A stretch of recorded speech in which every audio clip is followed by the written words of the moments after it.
یعنی نفرتیں اکٹھی کرنا بڑا آسان ہے.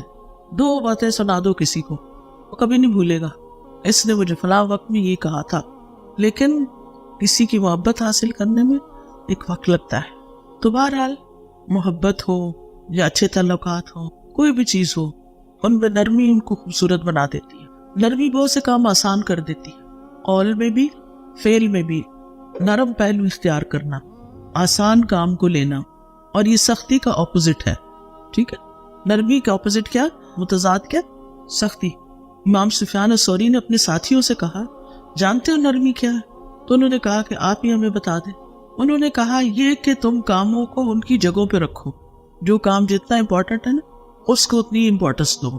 سختی کو اس کی جگہ پر، نرمی کو اس کی جگہ پر، تلوار کو اس کی جگہ پر، کوڑے کو اس کی جگہ پر. یہ نرمی ہے. چھری کو اپنی جگہ، کینچی کو اپنی جگہ، سختی کو اپنی جگہ، نرمی کو اپنی جگہ. ہر جگہ نرمی بھی نہیں چلتی اور ہر جگہ سختی بھی نہیں چاہیے ہوتی. ہر چیز اپنی جگہ پر ہی اچھی لگتی ہے. ٹھیک ہے، نرمی جو ہے وہ اللہ تعالیٰ کی بھی صفت ہے. حضرت انس کہتے ہیں نبی صلی اللہ علیہ وسلم نے فرمایا سختی اکھڑ پن جس چیز میں ہوگی اسے بدنما کر دے گی، اور اللہ بہت نرم خو ہے، نرمی کو پسند کرتا ہے. اللہ سبحانہ تعالیٰ نرمی کو پسند کرتا ہے. نبی صلی اللہ علیہ وسلم کی صفت بھی ہے. اللہ تعالیٰ فرماتے ہیں فَبِمَا رَحْمَةٍ مِّنَ اللَّهِ لِنْتَ لَهُمْ وَلَوْ كُنْتَ فَظًّا غَلِيظَ الْقَلْبِ لَانفَضُّوا مِنْ حَوْلِكَ. بس اللہ کی طرف سے بڑی رحمت ہی کی وجہ سے آپ ان کے لیے نرم ہو گئے ہیں، اور اگر آپ بدخلق سخت دل ہوتے تو یقیناً یہ آپ کی ارد گرد سے منتشر ہو جاتے، پھر یہ آپ کے ساتھ مل کے کام نہ کرتے. نبی صلی اللہ علیہ وسلم کے بارے میں آتا ہے بالمؤمنین رؤوف الرحیم، کیا مومنوں کے ساتھ شفیق ہیں، مہربان ہیں، رحیم ہیں. انبیاء کی صفت بھی یہی تھی. حضرت یحییٰ کے بارے میں آتا ہے وَحَنَانًا مِن لَدُنَّا وَزَکَاةً، ہم نے اسے اپنی مہربانی سے نرم دل اور پاکیزہ سیرت بنایا تھا. وَحَنَانًا مِن لَدُنَّا وَزَکَاةً وَكَانَ تَقِيًّا، اور وہ واقعی پرہیزگار تھا. عیسیٰ علیہ السلام کے بارے میں آتا ہے وَبَرًّا بِوَالِدَتِي وَلَمْ يَجْعَلْنِي جَبَّارًا شَقِيًّا، میں اپنی والدہ سے بہتر سلوک کرتا رہوں، اللہ نے مجھے یہ حکم دیا ہے، اور اللہ نے مجھے جابر اور بدبخت نہیں بنایا. نبی صلی اللہ علیہ وسلم کو حکم دیا گیا وَاخْفِضْ جَنَاحَكَ لِمَنِ اتَّبَعَكَ مِنَ الْمُؤْمِنِينَ، اور ایمان لانے والوں میں سے جو آپ کی اتباع کریں ان سے تواضع سے پیش آئیں. اور یہ کامل ایمان والے جو مومن ہیں ان کی یہ صفت ہے رحماء بینہم، کہ آپس میں بڑے رحیم و شفیق ہوتے ہیں. رسول اللہ صلی اللہ علیہ وسلم نے فرمایا مومن آسان اور نرم ہوتے، اس مانوس اونٹ کی طرح کہ اگر اس کو اپنے پیچھے چلایا جائے تو وہ مطیع ہو کر چلا آتا ہے، اور اگر اس کو پیچھے سے ہانکا جائے تو وہ آگے کو جانے لگتا ہے، اور اگر اس کو تم چٹان پر بھی بٹھا دو تو وہاں وہ بیٹھ جاتا ہے. ایزی گوئنگ، نو ایگو، کوئی پرابلم نہیں، یعنی دوسروں کی بات آسانی سے مان لیتا ہے. اسی طرح ابو انبا خولانی کہتے ہیں کہ نبی صلی اللہ علیہ وسلم نے فرمایا بے شک اہل زمین میں سے اللہ کے کچھ برتن ہیں، اور تمہارے رب کے برتن نیک لوگوں کے دل ہیں، اور اس کی طرف ان میں سے سب سے زیادہ پسندیدہ وہ ہیں جو ان میں سب سے زیادہ نرم ہیں اور سب سے زیادہ رقت والے ہیں، یعنی ان کے دل نرم ہیں. ہشام بن عروہ اپنے والد سے روایت کرتے ہیں کہ حکمت میں یہ بات لکھی ہوئی ہے کہ نرمی کرنا حکمت کا نچوڑ ہے، یعنی وہ شخص نہایت صاحب حکمت ہے جس کے اندر نرمی ہے. رسول اللہ صلی اللہ علیہ وسلم نے فرمایا جب اللہ تعالیٰ کسی گھرانے کے لوگوں کے لیے خیر کا ارادہ فرماتا ہے تو ان میں نرمی داخل کر دیتا ہے، یعنی جس گھرانے کی خیر مطلوب ہوتی ہے ان کے اندر نرمی ڈال دی جاتی ہے.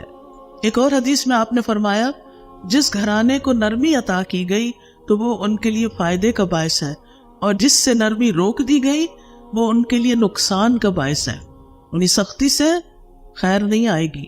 حضرت عائشہ نبی صلی اللہ علیہ وسلم سے روایت کرتی ہیں آپ نے فرمایا نرمی جس چیز میں بھی ہوتی ہے اس کو زینت بخشتی ہے، اور نرمی جس چیز سے بھی نکال دی جاتی ہے اسے بدصورت کر دیتی ہے. مثلاً آپ کی چال میں اگر نرمی نہیں، آپ کی بات، آپ کی ٹون میں نرمی نہیں، آپ کی چیزیں اٹھانے رکھنے میں نرمی نہیں، ہر چیز بس دھڑ سے ماری، دھڑ سے اٹھائی، دھڑ سے دروازہ بند، ہر چیز میں بس سختی، خوبصورتی نہیں ہے. جو آرام سے کام کرتا ہے اس کے کام میں زیادہ خوبصورتی ہوتی ہے۔ حضرت عائشہ نے نبی صلی اللہ علیہ وسلم سے روایت کیا، آپ نے فرمایا جس کو نرمی سے حصہ دیا گیا اس کو دنیا اور آخرت کی خیر و بلائی سے نواز دیا گیا، یعنی اس کو سب کچھ مل گیا۔ آپ نے یہ بھی فرمایا کہ نرمی کا مظاہرہ کرو، تمہارے ساتھ بھی نرمی کی جائے گی۔ مثلا بچہ بہت اونچا اونچا رو رہا ہے، آپ اس سے اونچی آواز مت کریں، آپ آہستہ آہستہ بولیں کیا ہوا تھا، کیا بتاؤ مجھے، تو آہستہ سے اس کی بھی آواز ٹون ڈاؤن ہو جائے، نیچے آ جائے گی۔ اور اگر آپ چیخ کر بولیں گے تو معاملہ بگڑ سکتا ہے، ہو سکتا ہے پہلے وہ رو رہا ہے اور اب آپ کو دب بھی مار دے، کیونکہ ایسے کیسز ملتے ہیں نا کہ بچے ماں باپ کے ساتھ بدتمیزی شروع کر دیتے ہیں۔ یہ اس صورت میں ہوتا ہے جب آپ ان کے ساتھ نرمی اختیار نہیں کرتے۔ ایک مرتبہ ممبر پر نبی صلی اللہ علیہ وسلم نے فرمایا تم رحم کرو تم پر رحم کیا جائے گا، اور تم معاف کرو اللہ تمہیں معاف کر دے گا۔ نبی صلی اللہ علیہ وسلم نے فرمایا 3 قسم کے لوگ جنتی ہیں، وہ رحم دل شخص جو ہر قرابت دار اور مسلمان کے لیے نرم دل ہو، یعنی یہ نرمی صرف چند لوگوں کے لیے نہیں، سب کے لیے، سب کے لیے۔ رسول اللہ صلی اللہ علیہ وسلم نے فرمایا جو شخص آسان ہو، عاجزی کرنے والا ہو، نرم ہو، اللہ نے اسے آگ پر حرام کر دیا ہے، ایسا شخص آگ میں نہیں جائے گا۔ اور کیا چاہیے، اس سے بڑا کوئی انعام ہو سکتا ہے، کامیابی ہو سکتی کہ انسان جہنم سے بچ جائے۔ پھر دل کا سخت ہونا بدبختی کی علامت ہے، ناکام اور نامراد انسان کی علامت ہے، جس کے دل میں انسانیت کے لیے کوئی رحم نہ ہو، پھر جہنمی شخص کی علامت ہے۔ نبی صلی اللہ علیہ وسلم نے فرمایا کیا میں تمہیں اہل جہنم کی خبر نہ دوں؟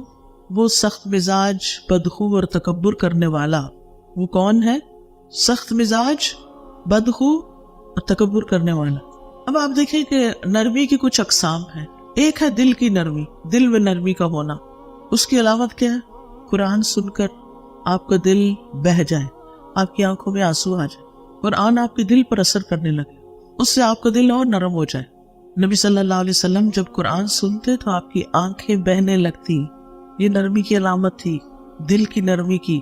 اگر ہماری آنکھیں نہیں بہتی ہیں قرآن سن کر تو مطلب یہ کہ ہمارے دل سخت ہیں، کیونکہ اگر آپ کسی کو بھی کہیں کہ آپ کا دل بڑا سخت ہے تو وہ نہیں مانے گا، وہ کہے گا میرا دل کوئی نہیں سخت، میں تو بہت نرم مزاج ہوں۔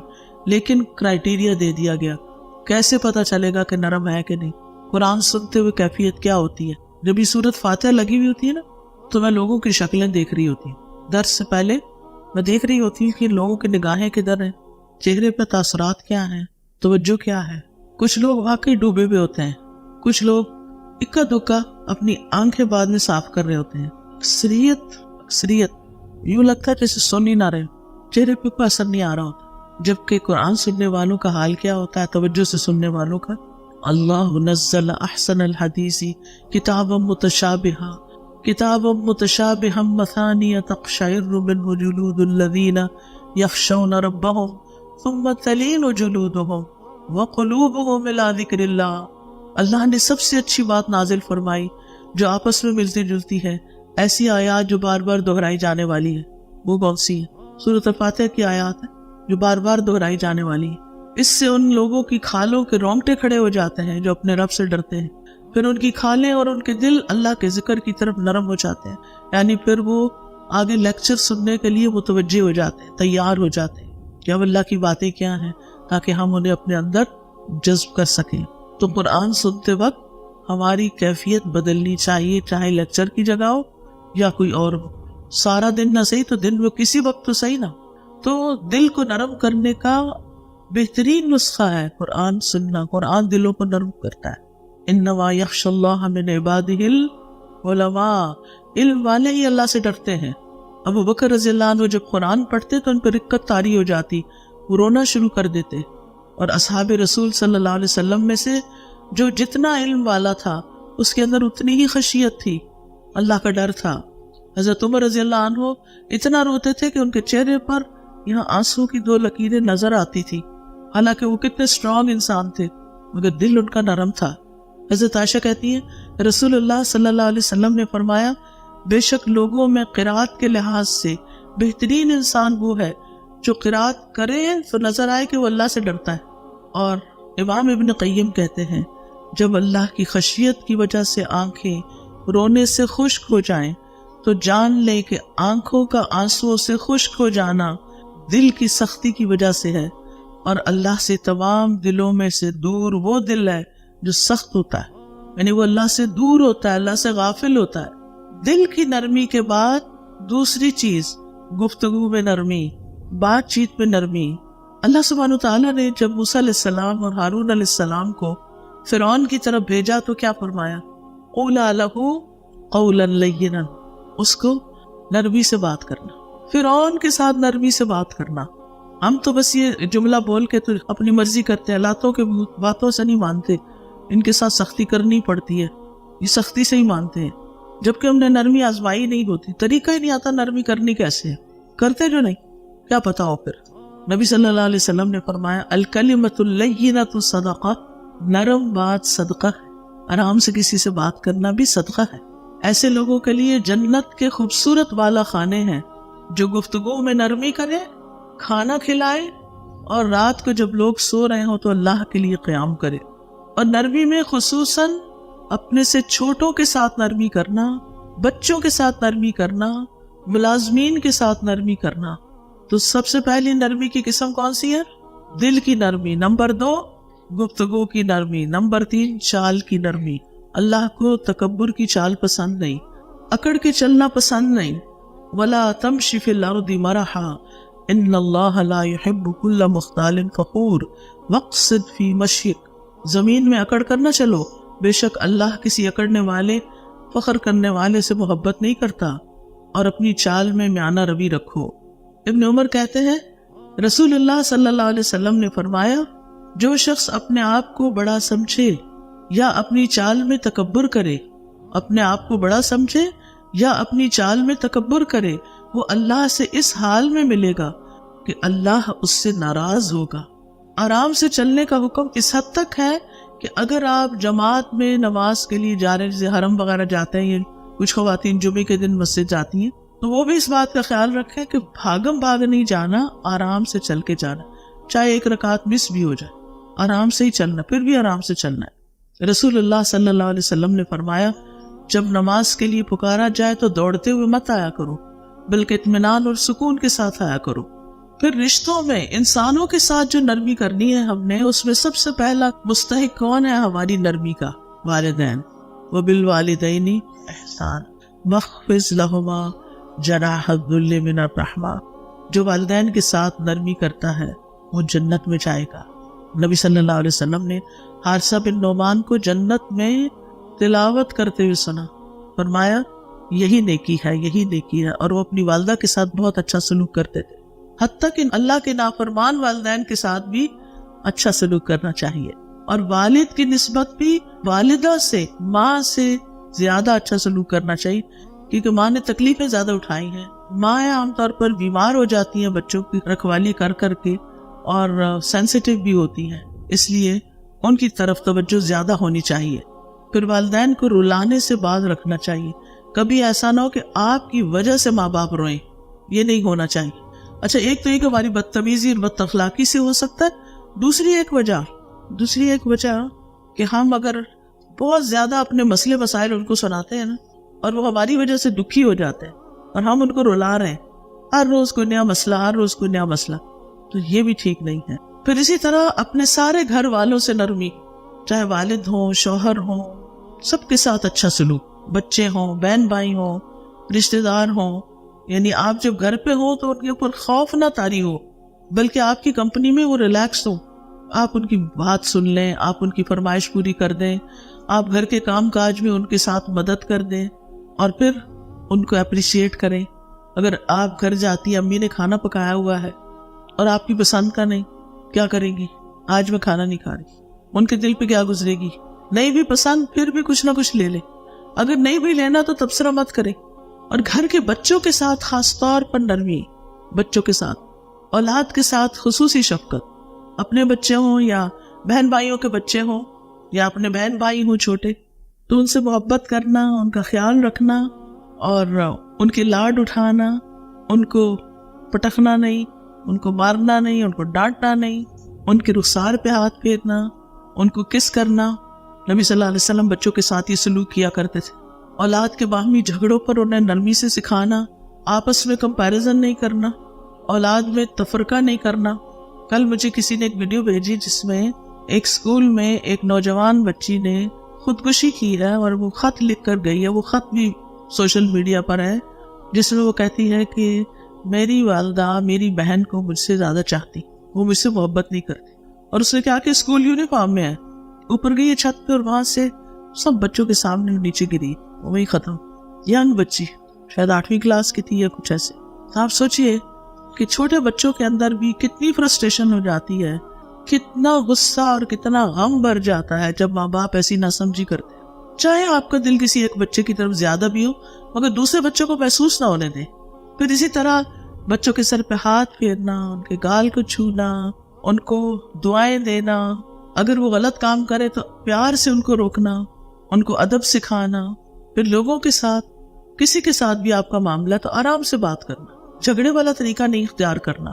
ہر ایک کے ساتھ نرمی, ہر ایک کے ساتھ اچھے اخلاق سے بات, بڑوں کی عزت اور بڑوں کا احترام, چاہے وہ عمر میں آپ سے بڑے ہیں یا رتبے میں آپ سے بڑے ہیں. پھر کمزور لوگوں کا خیال رکھنا, لوگوں کے ساتھ آسانی سے بات کرنا, لین دین میں نرمی کرنا. رسول اللہ صلی اللہ علیہ وسلم نے فرمایا, اللہ نے پہلے لوگوں میں سے ایک شخص کو صرف اس لیے بخش دیا کہ جب وہ خریدتا تو نرمی کرتا, جب بیچتا تو نرمی کرتا, جب ادائیگی کرتا تو نرمی کرتا, جب تقاضا کرتا تو نرمی کرتا. اس بنا پر اس کی بخشش ہو گئی کہ اس کے سارے معاملے میں نرمی ہے. نرمی کا یہ ایک حصہ یہ ہے کہ لوگوں کی ضروریات کا خیال رکھنا اور خود سمجھنے کی کوشش کرنا کہ کسی کو کیا چاہیے ہوگا, ان کی حاجتیں پوری کرنا, ان کی غلطیوں پہ درگزر کرنا, ان کی طرف سے ملنے والی اذیتوں پر صبر کرنا, غلطی پہ ڈانٹنے کی بجائے آرام سے سمجھانا, سکھانا اور جاہلوں سے اعراض کرنا. ابراہیم علیہ السلام نے اپنے والد کے ساتھ کیسا معاملہ کیا تھا جب ان کے والد نے کہا, اگر تو باز نہ آیا تو میں ضرور تجھے سنگسار کر دوں گا, تم مجھے چھوڑ جاؤ اس حال میں کہ تم صحیح سلامت ہو. ابراہیم علیہ السلام نے کیا جواب دیا؟ قال سلام علی ساستغفر لک ربی انہ کان بی حفیہ, میں اپنے رب سے تیرے لیے ضرور بخشش کی دعا کروں گا, بے شک وہ ہمیشہ سے مجھ پر بڑا ہی مہربان ہے. یعنی انہوں نے سلام کہا. یہ سلام کون کرتا ہے کس کو؟ ایک عقل مند انسان جاہل سے بات کرتے ہوئے کرتا ہے. گالی نہیں دی, صبر کیا, کہا سلام علیک ساستغفر لک ربی, میں آپ کے لیے بھی دعا کروں گا. گویا بد اخلاقی کے جواب میں بد اخلاقی نہیں برتنا, جاہلوں سے الجھنا نہیں. کہا جاتا ہے کہ عمر بن عبدالعزیز بیت اللہ کا طواف کر رہے تھے تو ایک آدمی نے آپ کے پاؤں پر پاؤں رکھ دیا. ایسے ہو جاتا ہے نا رش میں, جو آپ کے ساتھ ہی طواف کر رہا تھا, نہیں وہ بھی چل رہا تھا, آپ بھی چلتے ہوتے, عمر کا پاؤں اس شخص کے پاؤں پہ چلا گیا تھا. اس آدمی نے عمر رضی اللہ عنہ سے کہا, تم گدھے ہو, تمہیں پتہ نہیں چل رہا کہ تم میرے پاؤں پہ پاؤں رکھ دے؟ انہوں نے کہا نہیں, میں عمر بن عبدالعزیز. کتنا خوبصورت جواب تھا. اگر ہمیں کوئی ایسا کہے تو ہم کیا جواب دیں گے؟ تو صرف یہ نہیں کہیں کہ تم ہوگے بلکہ تمہارا باپ بھی ہوگا. عام طور پر لوگوں کا جواب یہ ہوتا ہے, وہ صرف برابر کی بات نہیں کرتے, اس سے اوپر جب تک نہ چڑھائی کریں. پھر اسی طرح خادموں, مزدوروں, ایسے لوگوں سے جو محنتی ہیں, ان کے ساتھ نرمی, ان کا احساس کرنا, ان کو گرمیوں میں پانی دینا, ان کو کھانا کھلا دینا, ان کی غلطیوں سے درگزر کرنا. نبی صلی اللہ علیہ وسلم سے پوچھا گیا, ایک شخص نے پوچھا, میرا ایک خادم ہے جو میرے ساتھ برائی کرتا ہے, ظلم کرتا ہے, میں اسے مار سکتا ہوں؟ آپ نے فرمایا نہیں, اس سے روز 70 بار درگزر کیا کرو. پھر یہ کہ ان کی ضرورتیں پوری کرنا. آپ دیکھیں غریبوں کی بہت ضرورتیں ہوتی. آج کے دور میں آپ دیکھیں کہ کسی کی اگر 1 لاکھ 2 لاکھ بھی آمدنی ہے نا تو اس کے خرچے پورے نہیں ہو رہے.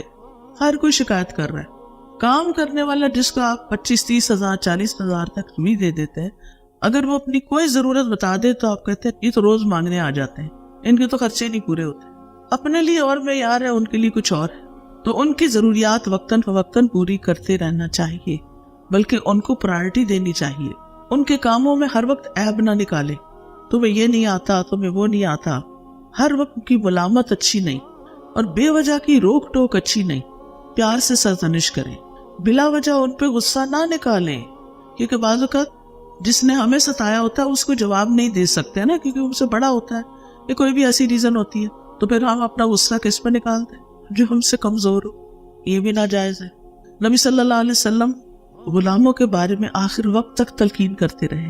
حضرت عائشہ کہتی ہیں کہ ایک صحابی آپ کے سامنے بیٹھے نبی صلی اللہ علیہ وسلم کے, کہنے لگے یا رسول اللہ, میرے کچھ غلام ہیں, مجھ سے جھوٹ بولتے ہیں، خیانت کرتے ہیں، میرا کہنا بھی نہیں مانتے، پھر میں بھی انہیں مارتا ہوں، برا بھلا کہتا ہوں، تو یہ میرے ساتھ کیا معاملہ ہوگا، یعنی قیامت کے دن کیا بنے گا؟ آپ نے فرمایا ان کی خیانت، جھوٹ اور نافرمانی ایک طرف رکھی جائے گی اور تمہاری سزا دوسری طرف، اور اس کا حساب لگایا جائے گا۔ اگر تمہاری سزا ان کے جرائم سے کم ہوئی تو وہ تمہارے حق میں بہتر ہوگی، اور اگر تمہاری سزا ان کے گناہوں کے برابر نکلی تو معاملہ برابر سرابر ہو جائے گا، تمہارے حق میں نہ تمہارے خلاف۔ اور اگر سزا تمہاری ان کے گناہوں سے زیادہ ہو گئی تو اس ایکسٹرا سزا کا بدلہ تم سے قیامت کے دن لیا جائے گا، ایسے نہیں چھوڑ دیا جائے، پھر پکڑے جاؤ گے۔ اس پہ وہ آدمی رونے لگا، چلانے لگا۔ آپ نے فرمایا اسے کیا ہوا؟ کیا اس نے یہ آیت نہیں پڑھی؟ اور قیامت کے دن ہم انصاف کی ترازو قائم کریں گے، انصاف ہوگا قیامت کے دن، اللہ اکبر۔ لہٰذا کسی پر کسی قسم کا ظلم نہیں ہوگا، اور وہ رائے کے دانے کے برابر بھی ہو تو ہم اسے لے آئیں گے اور ہم حساب کرنے کے لیے کافی ہیں۔ رائے کے دانے برابر بھی کسی پہ ظلم کیا تو بدلہ چکانا ہوگا، ایسے نہیں چھوٹ جائیں گے۔ پھر جانوروں کے ساتھ نرمی، بلی کے ساتھ، بلی پال لی، طوطا پال لیا، مچھلی پال لی اور پھر بھول گئے، دھوپ میں ہے، چھاؤں میں ہے، کھانا ہے نہیں ہے، تو اس لیے اول تو میں تو اس کے سخت خلاف ہوں کہ گھروں میں آپ اس طرح کی چیزیں رکھیں، پرندوں کو اڑنے دیں، قید کر کے نہ رکھیں، اللہ ہمیں بھی قید سے بچائے دنیا اور آخرت کی۔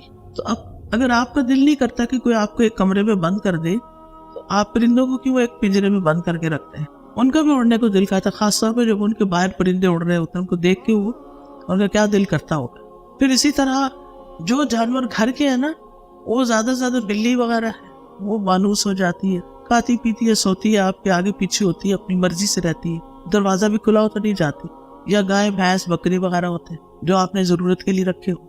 لیکن اس طرح کے پالتو طوطے اور اس طرح کی چیزیں جو ہے نا، یہ نقصان دہ ہیں، کچھ خاص طور پر اگر ان کا خیال نہ رکھا جائے۔ پھر اسی طرح ایک دفعہ آپ صلی اللہ علیہ وسلم ایک اونٹ کے پاس سے گزرے تو اس کا پیٹ بھوک کی وجہ سے پیٹ سے لگ چکا تھا۔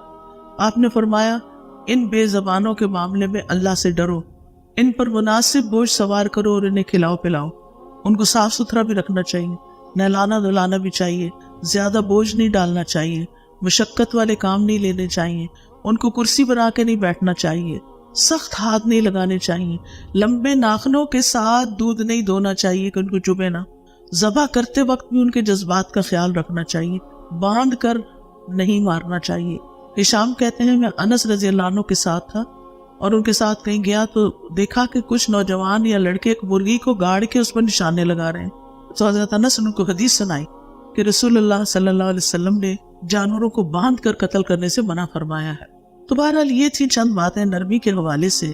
چلے دعا کر لیتے ہیں۔ سبحان اللہ والحمد للہ ولا الہ الا اللہ واللہ اکبر ولا حول ولا قوة الا باللہ العلی العظیم۔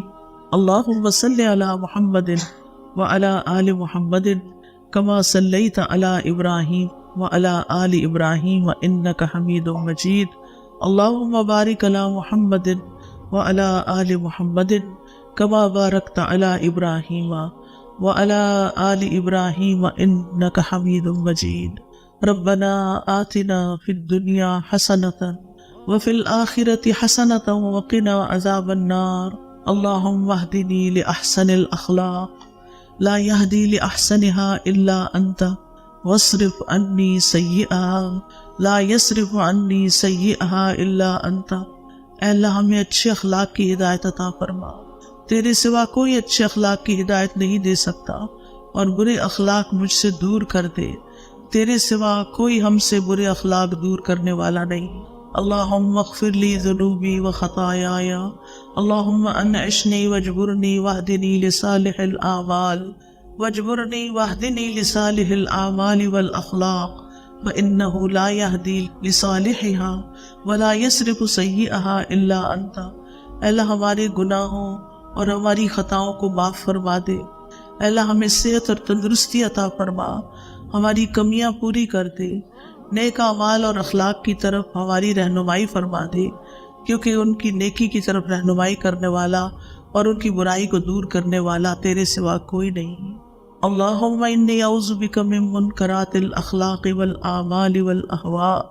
اے اللہ میں تجھ سے برے اخلاق، برے اعمال اور بری خواہشات سے پناہ مانگتا ہوں۔ اللہم احسنت خلقی فحسن خلقی، اے اللہ تو نے ہماری صورت اچھی بنائی، ہماری سیرت بھی بہت اچھی کر دے۔